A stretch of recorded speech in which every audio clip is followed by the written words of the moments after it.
About 12 years ago, a gold-plated spade plunged into the rich, dark brown earth along Southern Boulevard in Kettering, Ohio. Since that time, a great deal has happened on that spot. 154,000 patients have come and gone, most of them happier and healthier. 16,000 babies were wrapped in their mother's arms for the first time. This all came about because Charles Franklin Kettering had a dream. This very unusual man, inventor of the self-starter for automobiles and a myriad of other things, had a special philosophy of life. One of his best expressions of his philosophy was quoted by Robert Ullman, NCR Board Chairman, at the dedication of the Charles F. Kettering Memorial Hospital. Nothing ever built arose to touch the skies unless some man dreamed it should, some man believed it could, and some man willed that it must. These memorable words characterize the process that brought Kettering Hospital into being. Charles Kettering's son Eugene had a dream to build a hospital. He believed it could rise to touch the skies and willed that it must. The hospital was planned originally as a 100-bed facility, but its potential tripled overnight to 300 beds when the Ketterings, in view of the critical shortage of hospital beds in the Dayton area, volunteered to add another 100 beds if the community would match this additional gift. This challenge was met with one of the finest civic responses in Dayton's history. Later, just as the hospital neared completion, an additional surprise expansion was made possible when the family of O. Lee Harrison, Charles F. Kettering's great friend and professional associate, contributed $800,000. And again, Mr. and Mrs. Kettering matched this gift. This resulted in a 5th floor, bringing the hospital capacity up to 400 beds. One of the speakers at the dedication ceremony was the president of the American Medical Association at the time, Edward R. Annis. Oh, I've seen great hospitals where they've spent a lot of money to bring us up to date on the most and the best and the newest of modern innovations. I can honestly say to you people here in Dayton, none exceeds the memorial to the man you honor today. Great institutions are but lengthening shadows of great people. And so it is with this hospital.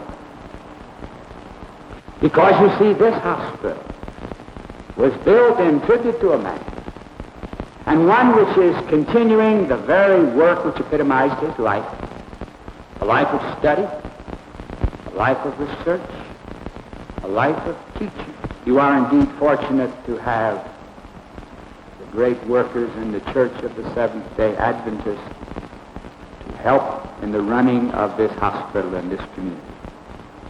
In my travels, I've had many opportunities to meet members of their church, physicians and dentists and teachers, to visit in several of their hospitals and to address the student body in their great university, Loma Linda, just outside of Los Angeles. A dedicated people who know how to run hospitals, who keep in step with scientific progress at every level. And here you have given them the opportunity to continue their great work. The person guiding the development in those years was George B. Nelson, now retired. In 1959, when it suddenly became my responsibility to assume administrative leadership for the development of the proposed Kettering Medical Center, the hospital program throughout the nation was quite different from what it is today. When I first met Mr. Kettering, he told me that it was his desire to see a hospital that included essentially everything needed for the care, comfort, and safety of the patient. But he did not want any extra things added that would cost money without having a functional service. The architects had been working on the basic plans for about a year when I arrived in Dayton. We decided together that we would like to make everything as convenient and comfortable for the patient as possible. And one of the things we undertook to study was the bedside cabinet. We built a mock-up of a cabinet that could be placed beside the patient bed in a permanent location so as to provide all of the facilities that the patient needed, which were usually provided, if at all, in a rolling cabinet. In this cabinet, we made arrangements for controls for television, the lights, radio, the nurse call system, and we also included a small sink so that the patient who was able to sit up on the edge of the bed could have the luxury of running water. In the cabinet, we also made arrangements for running ice water. This makes it unnecessary for nurses and aides to supply pitchers of ice water throughout the hospital during the day. In the 2 years spent in planning, many innovations were developed, but it would take too long to tell about all of them. Let's mention just the emergency department. It was felt by our consultants and advisors that only a very small emergency department would be needed in the hospital. So we prepared for a department that would comfortably accommodate from 50 to 75 cases a day. I understand at the present time your patient load sometimes reaches as high as 200 cases a day.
Thank you, Dr. Calhoun. This room is a battlefield, and every day a highly skilled group like these is engaged in a battle against disease, sickness, injury. In this warfare, some battles are lost, but many more are won, and I believe we're going to win this one.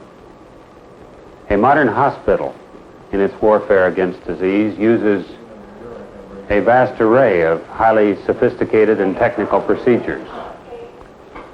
We might mention the new techniques in X-ray, heart catheterization, open heart surgery, and many others.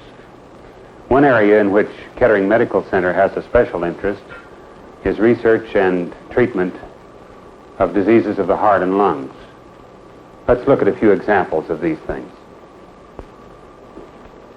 Here in the Cardiac Diagnostic Laboratory, a procedure known as heart catheterization is performed. A very thin tube called a catheter is inserted through an artery into the heart. A dye is then run through the heart and artery. While the catheterization is being performed, X-ray cameras take pictures of what's going on inside and record the pictures on videotape. Physicians then study these films to determine the specific nature and seriousness of a patient's heart ailment. This procedure is thus a vital diagnostic tool that can be used in deciding whether or not an open heart surgery is necessary. One of the heart problems often corrected by open heart surgery is faulty valves between the chambers of the heart. Often these valves cannot be repaired and must be replaced with plastic valves, a recent innovation of modern medical technology. Another procedure sometimes done during open heart surgery is the coronary artery bypass. In this operation, which usually takes 6 or 7 hours, a vein is taken from the leg and is connected to an artery near the heart to serve as a bypass around a blocked artery. During much of the operation, a machine replaces the patient's heart in maintaining the vital flow of blood as the surgeons repair the coronary arteries. Another aspect of the coronary care program is an intensive care unit just for heart patients. In this coronary care unit, the vital body functions of each patient are constantly analyzed by electronic equipment and are continually monitored at a central location. This kind of sophisticated electronic equipment is essential in heart care, since the signs of heart failure are not visually apparent. The oscilloscope monitors enable specially trained nurses to spot trouble before it happens. The Pulmonary Intensive Care Unit is another place at Kettering which requires the latest in modern medical equipment and technology. This unit was one of the first of its kind in the United States, and much of the equipment had to be specially designed for its work here. As in the coronary care unit, vital body functions of each patient are monitored on a central console. The Pulmonary Intensive Care Unit is only one phase of the total pulmonary program here at Kettering. In addition, we have an intermediate care unit for less serious respiratory problems, and we have a pulmonary outpatient unit. Some of the personnel for these units are trained at Kettering College of Medical Arts, where students can earn 2-year degrees in respiratory therapy. Here in the pulmonary outpatient unit, the focus is on rehabilitation. Patients with breathing difficulties are taught how to deal with physical exertion. They learn when to restrict or slow down physical activity and how to make better use of their limited breathing capability.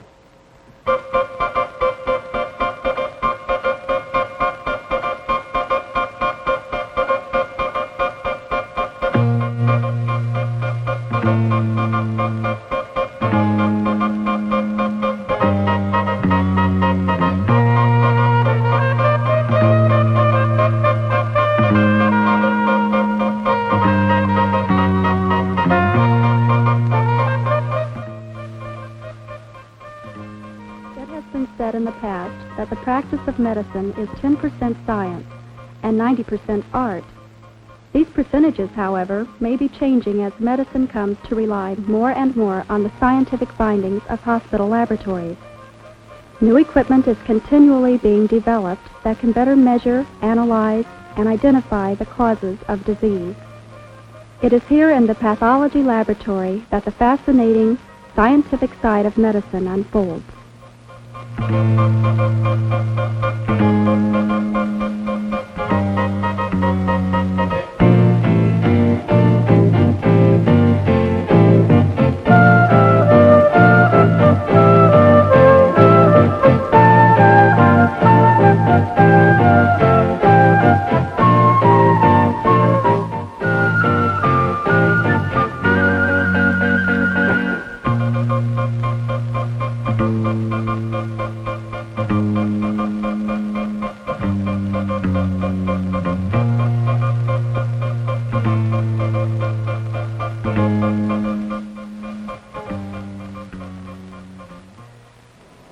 Mr. Smith, we want you to learn to begin strengthening your left leg and learning to bear weight and to shift weight from one leg to the other. To begin, we need to make a few adjustments so it's proper height And then you begin pushing your feet back and forth, just as though you're walking. That's fine. Now, if you look at the gauges, try and push with each foot so that the pressure is the same. Especially concentrate on the left. Try to get it up equal with the right. Push a little harder with the left. That's better. Okay, now, let's go ahead and stand up and try the same thing. That's it. Okay, put your hand on the handle. That's the way. Rehabilitation is hard work no matter how you look at it. It's particularly hard if you're the patient. Progress always seems slow, sometimes painfully slow, but the results can be highly rewarding to both patient and therapist. A wide variety of rehabilitation programs are offered here at Kettering. Besides pulmonary care, which you've already seen, there are physical therapy and occupational therapy. Classes are also conducted for patients with chronic ailments such as diabetes.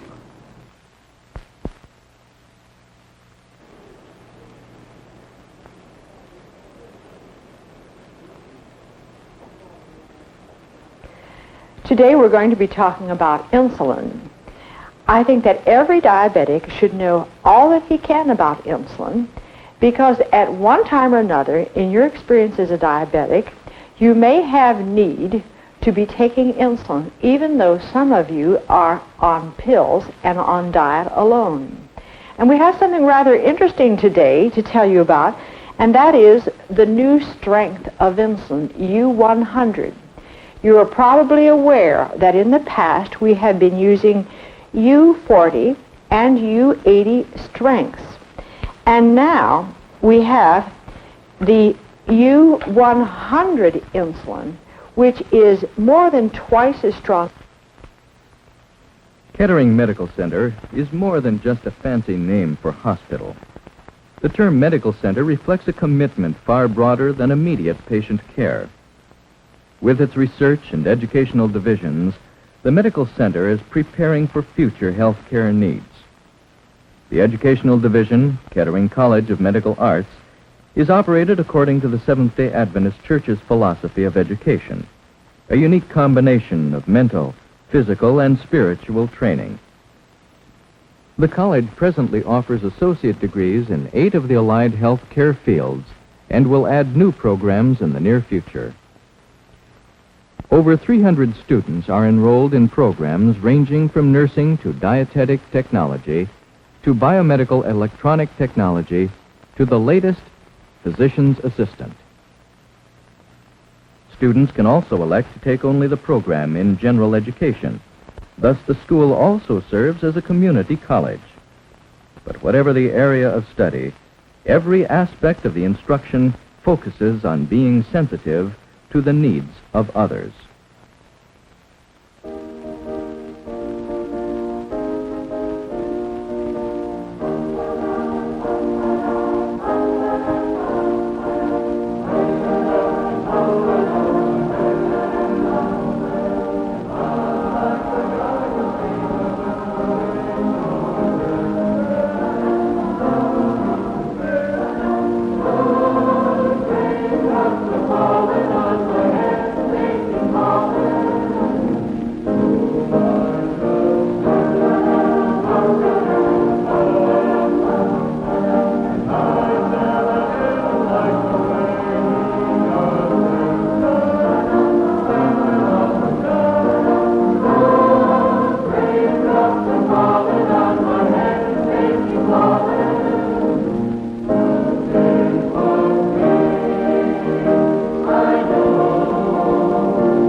The medical center's commitment to education does not stop at the college level. There are graduate and postgraduate programs, as well as activities in community health education. Let's take a look at the program for training chaplains, and then see how the 5-day plan to stop smoking works. You have someone in here? Yeah, I got my wife in here. She's in the back of one of those rooms there, I guess. How's she doing? Well, I suppose she's all right. What's the matter? Tummy took a lot of pills. I don't know what's wrong with her. Has she been depressed, or is there something I can do? Yeah, she's always depressed. Man, it ain't one thing, it's another. Do you feel I could be of help to you and your wife? Man, I don't think anybody's going to be help to her. Okay, let's stop right here now and see how you're feeling. How is this man making you feel right now as a chaplain? He probably felt that he'd be just as happy as if I wasn't there. I mean, but how was he making you feel? You felt like he would be just as glad if you weren't there? Well, I felt frustrated. I felt that I wasn't relating to him, and it frustrated me. Perhaps, I guess I'd like to hear how the patient might have felt. And you maybe at this point were the patient, and what did you feel about him? His reaction? Well, I felt he was kind of invading my anger, my privacy. I was pretty angry with what my wife had done, and I really just didn't want to have anything to do with anybody, especially a chaplain, you know. Now, John, can you think of ways that you could come more alongside of this man instead of kind of adding, you know, be in touch with the feelings that he had of anger, resentment, not wanting to be bothered? Instead of kind of grilling him with questions, you could come alongside of him and see where he feels. I think this is, you know, the value of our training program, is to help us to be in touch with how this person makes us feel, and also especially be in touch with what the patient is really feeling, so we can be more effective, more in tune. For us, does playing the part of the patient give you a little better feel of how you might minister to a patient like you were portraying? I think there's no question about it. I can really put myself into the patient, as well as keep one foot in where the minister is, too. Mm-hmm. Give you a perspective in both sides of the... I would like to introduce to you tonight Mrs. Peggy Cox, who is a former graduate of the 5-day plan to stop smoking. And we really appreciate her coming out tonight to share with you some of the secrets of how she stopped smoking in this class some 2 years ago. Peggy, how long had you smoked prior to this class? I had smoked about 14 years. And you had smoked on an average how many cigarettes a day? About 1.5 to 2 packs a day. And did you learn about the class here at Kettering Hospital on radio or TV or in the newspaper, or? Well, I had heard about it through television advertising, and I had pretty much made up my mind that I needed to quit, and I thought this would be a good opportunity for me to really get it done. Originally, the intent was to do something to take care of the weight change that takes place in people who stop smoking. So the hospital arranged for a diet program, and they asked me to conduct the exercise phase of this program. It's a follow-up to the 5-day plan. Now, what secrets would you like to tell the audience tonight as to what helped you the most in the 5-day plan? Well, I think what helps you the most is not to overeat, to get plenty of exercise, pretty much follow the program as laid out in the little booklets. I found it very helpful to drink a lot of fruit juice, take walks, and keep a glass of water close by, and get plenty of exercise.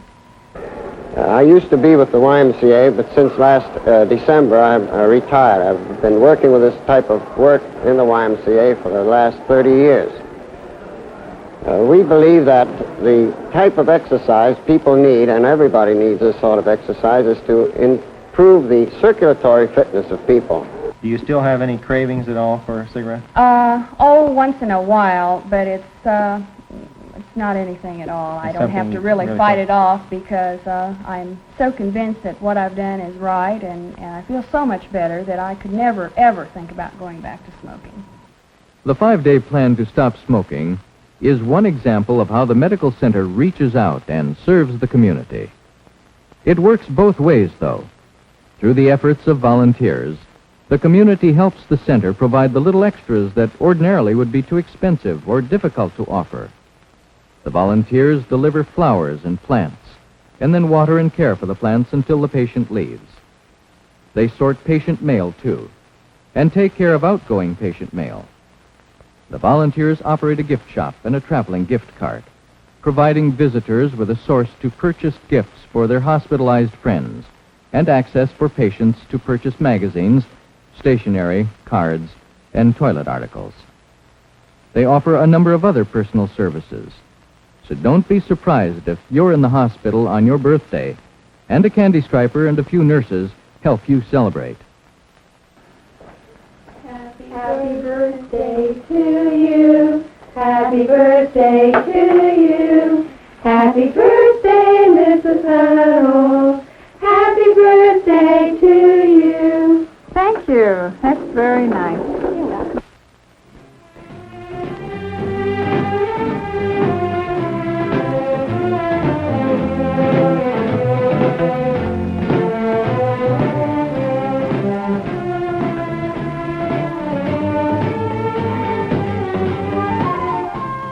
So you see, the Kettering Medical Center endeavors to be progressive and up-to-date in medical technology, health education, and many other programs.